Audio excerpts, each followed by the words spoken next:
Hey everyone, welcome back to the channel where we talk tech, truth, and trends that matter. Today we're diving deep, real deep, into a phone that's probably not in the headlines but definitely deserves to be.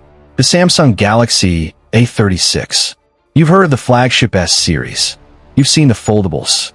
But what about the A series? The mid-range powerhouse lineup that's quietly delivering incredible value? Well, today we're unpacking everything. The design, the performance, the camera, the real-life user experience, and most importantly, whether the A36 is actually worth your money in 2025. Grab a snack, sit back, because this is the most detailed, no-nonsense, fluff-free review you're going to get. And best of all, this content is completely original. No copyright issues, no regurgitated press releases, just the truth. Before we dig into specs, let's talk context. The A series from Samsung has always walked a fine line. It's for people who want a taste of premium, but without paying Galaxy S or Z series money. And in 2025, the competition in that mid-tier market is fierce. You got Xiaomi, Realme, Infinix, Motorola, Honor, all fighting to offer the most bang for your buck. So where does the A36 fit in? It replaces the A35, obviously. But it's not just a minor refresh. It's part of Samsung's broader strategy to make even their budget devices look and feel top tier. Let's begin with the first thing you notice when you pick up a phone, the design. Let's talk looks. The A36 is a beautiful phone for its price point. Glass front, plastic back, but with a matte finish that actually feels pretty premium in the hand.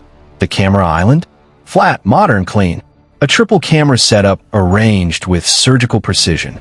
It's borrowing heavily from the Galaxy S24 aesthetic, and that's a good thing. It's available in some bold colorways too. Ice blue, graphite black, peach blossom, and emerald green. Samsung's leaning into playful sophistication, and it works. Weight-wise, it sits around 190 grams. Slim enough to feel elegant, but not so light that it feels cheap. And the flat edges? That's a deliberate move. Better grip, better looks, and a touch of class. IP67 water and dust resistance? Yep, you're getting that. For a phone under $400, that's impressive. Now the screen. Samsung is the undisputed king of smartphone displays, and they didn't hold back here. The A36 packs a 6.6-inch Super AMOLED Plus display with FHD Plus resolution. But here's the kicker, 120 Hz refresh rate, smooth scrolling, satisfying animations. And yes, even budget users now get flagship-level fluidity. It supports HDR10+, with peak brightness reaching up to 1,300 nits. Outdoor visibility? Fantastic. Watching Netflix or YouTube? A dream. And with Samsung's Vision Booster tech, you get better contrast and visibility even under harsh sunlight. Whether you're gaming, binge-watching, or doom-scrolling, this display delivers. Let's talk muscle. Under the hood, we're looking at the Exynos 1480 or Snapdragon 7 Gen 3, depending on the region. And yes, the 4nm architecture gives it a serious power boost compared to last year's A35. Multitasking? Smooth. Gaming? Surprisingly decent. Social media plus background apps? No lag. Thermals? Kept under control with vapor chamber cooling. You've got 6 GB or 8 GB of RAM and 128 GB or 256 GB of UFS 3.1 storage, with support for microSD expansion up to 1 TB. In real-world usage, the A36 feels snappy. Whether you're editing photos, jumping between apps, or using GPS, it doesn't stutter. Samsung's One UI 6.1 is well optimized, and paired with Android 14, it's polished. And yes, Samsung promised 4 years of major Android updates and 5 years of security patches. That's flagship-level support. For a mid-range phone, that's game-changing. Now the part everyone cares about, the cameras. The A36 sports a 50MP main sensor with OIS, a 12MP ultra-wide, and a 5MP macro. Selfies are handled by a solid 13MP front cam. Let's break that down. Daylight shots? Fantastic dynamic range. Natural colors. Sharp details. It holds its own against even more expensive phones. Low light? Thanks to OIS and Samsung's nightography improvements, you get usable shots without too much grain. Portraits? Decent edge detection. Skin tones are natural. Background blur looks refined. Video? 4K at 30 frames per second on both front and rear. Stabilization isn't gimbal level, but it's perfectly fine for vlogging or social use. Samsung's AI scene detection and photo editing tools also give casual users that pro touch without needing to tweak every setting. If you're a content creator on a budget, this camera setup delivers. Battery life? Stellar. You get a 5,000 milliamp hours battery, which easily gets you through a full day, sometimes even 2 if you're a light user. Screen on time? Expect anywhere from 7 to 9 hours. Charging? You've got 25W fast charging.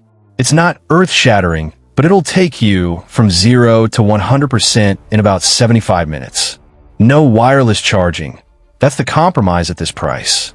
But Samsung's battery health management system helps prolong longevity, and it shows. Audio is another area where Samsung didn't skimp. Stereo speakers with Dolby Atmos tuning deliver loud, clear sound. Bass isn't overwhelming, but vocals and mids are crisp. For media consumption? Totally immersive. Haptics? Surprisingly tight. Not flagship tier, but far from mushy. Fingerprint sensor is embedded into the power button. Quick, reliable.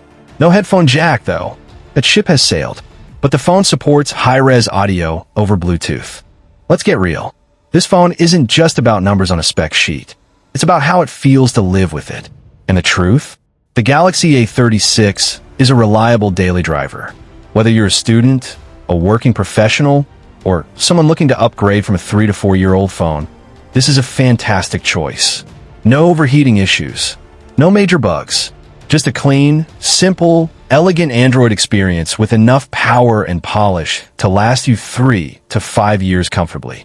Now let's talk money. The Samsung Galaxy A36 comes in at around $379, depending on region and storage option. At that price, you're getting a stunning AMOLED 120Hz display, long battery life, a capable camera system, for plus years of software support, and the trust of the Samsung ecosystem. It's not the flashiest phone. It doesn't fold. It doesn't have a telephoto lens. But what it does have is balance. It's the kind of phone that just works.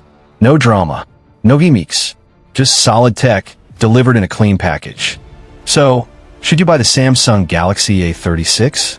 If you're someone who values reliability, battery life, camera performance, and a bright display without breaking the bank, then yes, this is a serious contender. And remember, it's not always about specs. It's about experience. And the A36 delivers an experience that's shockingly close to premium at a very non-premium price. Let me know what you think in the comments. Would you pick the A36 over Xiaomi, Realme, or Motorola? What features matter most to you in a mid-range phone? Make sure to like, subscribe, and hit that notification bell. We've got more deep dives, more reviews, and more honest tech talk coming your way. Until next time, stay curious, stay critical, and stay connected.